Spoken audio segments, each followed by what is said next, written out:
Sathyabama Institute of Science and Technology.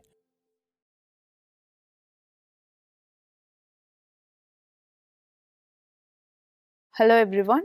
Today we are going to see the topic network security and introduction. So before entering into what is meant by network security, first we need to know what is the need for the network security. So in this today's digital world, we are using informations for various purposes. Whatever we do, we used to store that informations in the cloud. So previously we used to store all our data in the external storage devices, but today we are everything we used to store in the cloud. So we are exchanging all our sensitive informations through the cloud. So definitely we need a security for our data. So the basics of security, there is a triangle called CIA triangle, which includes confidentiality, integrity and availability. So what is meant by confidentiality? It provides confidential to our information, which is nothing but only the authorized persons can able to access the informations.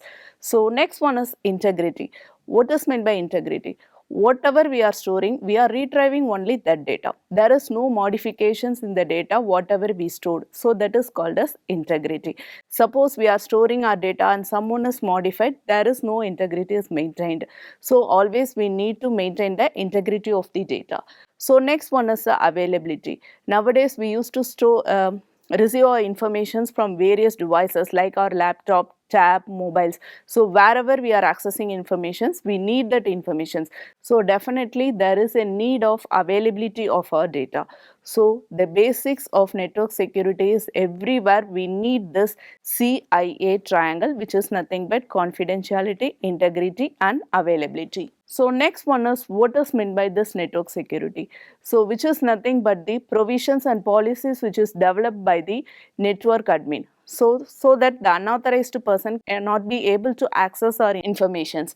So they cannot modify or misuse the informations. Only the authorized persons can enter into our server and they can access our informations. So the network administrator, they will form the policies. So based on that only the users can access the informations. So that is called as network security. So if you see, without this network security, if you are not providing security to our data, what will happen? So according to a survey, 60% of the breaches happen for the internal peoples only. So 40% for external peoples. So most probably all the security breaches happen only due to the internal persons. So the security is very much important. So we need to adapt the policies framed by the network admin in order to access a server. So what are all the security components they are providing? Means first one is authentication, authorization, privacy, integrity, availability, non-reputation and accounting. Right? So what is meant by this authentication? Suppose I need to access some data, means I need to authorize myself, okay, by providing my email ID and password. Apart from that, I can provide OTP so that I can authenticate myself to the server to access the data. Next one is authorization. I am providing my credentials to the server has to verify whether this is a valid user. So that is called as authorization. Once I provide the valid credentials, means the server will authorize me to access the data. So that process is called as authorization. So the basics of security mainly based on these two things, authentication and authorization. And third one is privacy. Definitely we need a privacy for our data. Without privacy, none of our data is safe. So always we need a privacy to our data. So how they are providing privacy our data means by means of some encryption techniques, they are providing privacy to our data. So that we are going to see what are all the basic techniques that is available to provide privacy to our data. So next one is integrity. As I already told you, whatever the informations we are stored, we need to retrieve that. Without any modifications, we need to retrieve that information. So that is called as integrity. None of the third persons cannot be able to access our data and they cannot be able to modify our data. So that is called as integrity. Next one is availability. So this is also we have seen in the previous slide.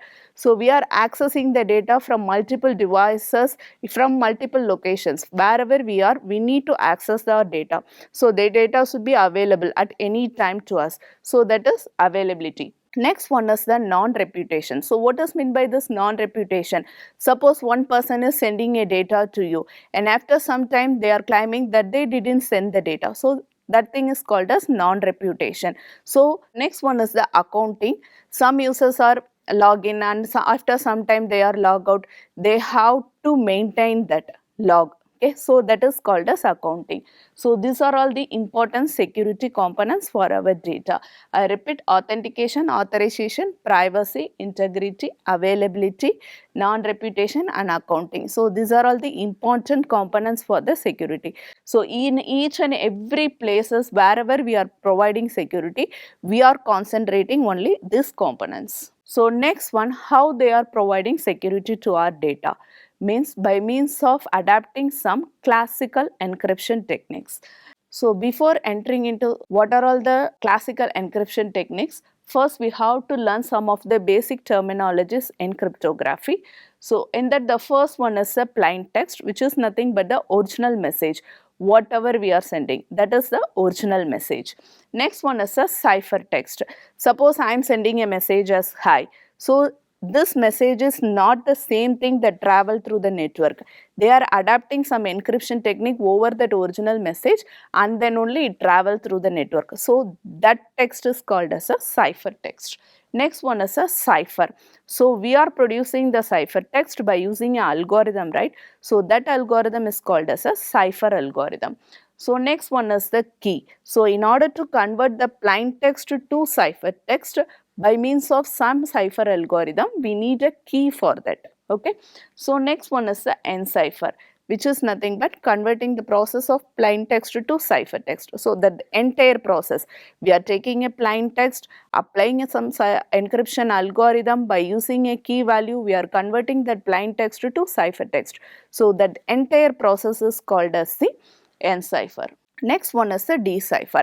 So from the sender side, we are sending the data by applying some encryption algorithm and we are sending the encrypted text. In the receiver side, they are decrypting the text. So that process is called as decipher, which is nothing but recovering the plain text from the cipher text. Next one is the cryptography. What is that cryptography? All these cryptographic techniques comes under the term cryptography, which is nothing but here we are going to study what are all the encryption algorithms available. So that is called as cryptography. Next one is the cryptanalysis. So who is this cryptanalysis? Means suppose I am transferring the encoded message, they are decrypting that message, even they don't know what is meant by my key. Okay, so that one is the cryptanalysis. Without knowing my key, they are going to decode my encrypted text. Okay, so that person is called as a cryptanalysis. Next one is a cryptology. So it is a field of studying both about the cryptography and cryptolysis. So that is called as cryptology. Next one is a brute force attack. Okay, so what is meant by this brute force attack? Here, suppose I am having an encrypted text. So I don't know what is the encryption algorithm and what is the key they are applying. Here I am trying all the possible options to decode that message. Okay, whatever the options I am having, I am trying all the options without following any particular technique. Okay, so that is called as a brute force attack. So these are all the some of the basic terminologies about the security. So next one we are going to see what are all the cryptanalytic attacks. First one is a cipher text only. Here we know only the cipher text without any idea about the plain text. But what this cryptanalysis will do means they will maintain a dictionary just like that. So if this is a cipher text, definitely this is a plain text. Okay, so they are having an analysis like that, right? So that is called as cipher text only. They know only the cipher text. By means of statistics, they can easily find out the plain text. Next one is the known plain text. Similarly, they are maintaining a plain text analysis. If this is a plain text and this is a cipher text, they can easily catch the cipher text. From that, they can easily recover the plain text. This is known as known plain text attack. So next one is the chosen plain text. For some plain text, this may be the cipher text. They are having some options like that. So that is called as a chosen plain text attack. So here we are having three different attacks: cipher text only attack, known plain text attack, and next one is the chosen plain text attack. So next one is the chosen cipher text attack. So in the previous slide we have seen what is meant by chosen plain text attack. There they maintain the dictionary about the plain text. Suppose this is a plain text, then definitely this is a ciphertext. Here in the chosen ciphertext attack, they are maintaining the dictionary of ciphertext. Suppose this is a ciphertext, then definitely this may be the plain text, right? So that is chosen ciphertext, and this is chosen text attack. The text may be a plain text or ciphertext. This is the only option that is available. So these are all the different attacks that is available in the network security. So what are all the basic types of encryption? So I already told you that we are going to encrypt a message while transferring through the network. We are going to encrypt a message. So what are all the basic encryption algorithm? We are having two different basic encryption algorithm. One is symmetric encryption and another one is asymmetric encryption. So what is meant by this symmetric encryption algorithm? Here we are having using a single key for both encryption and decryption. Suppose two users are sending a message, means both the users are going to use the same key for encryption as well as for decryption. So those only it is called as symmetric encryption. So if you see this, here we are having two users. Consider this is user A, this is sender and this is receiver, right? So the user is sending a plain text to the receiver by using an encryption algorithm. So as I told you, so here we are using a secret key to encrypt the message. The encrypted message is transferred through the network, and in the decryption side, that is in the receiver side, he is decrypting the message by using the same key. He is not using the different key. By using the same key, he is decrypting the message and he is recovering the plain text.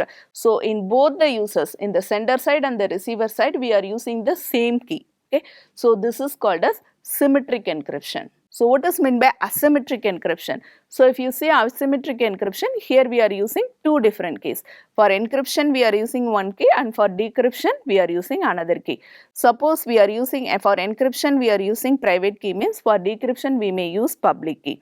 For encryption we are using public key, means for decryption we are using private key. So it differs, right? It based on the algorithm what we are using. So these are all the some basic things, right? So n number of algorithms are available under this. Suppose if you see here, this is a sender and that is a receiver side. Sender, he is encrypting a message by using a public key. Okay.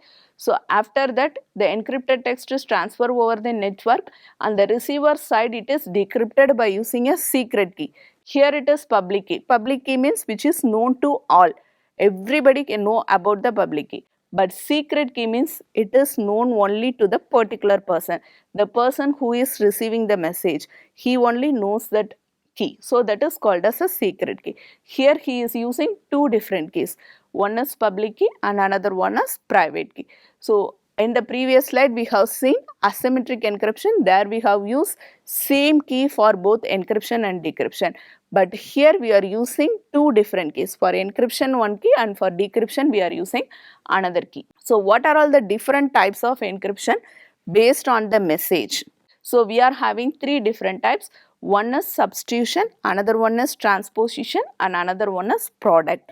So what is meant by this substitution means instead of one letter we are substituting another letter. So that method is called a substitution. Suppose I am transferring a message called hi, hi.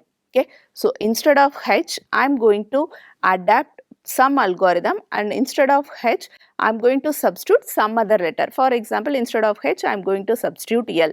So wherever h comes I am going to substitute l. So instead of I am going to substitute o. So wherever I comes I am going to substitute o. So this hi is going to transfer as lo. Okay. So that is substitution. Next one is transposition.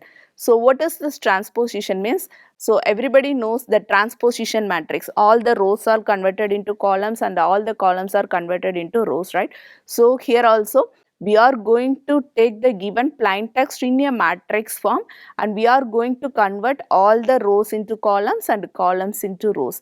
So that is called as a transposition cipher, and this one is the product technique.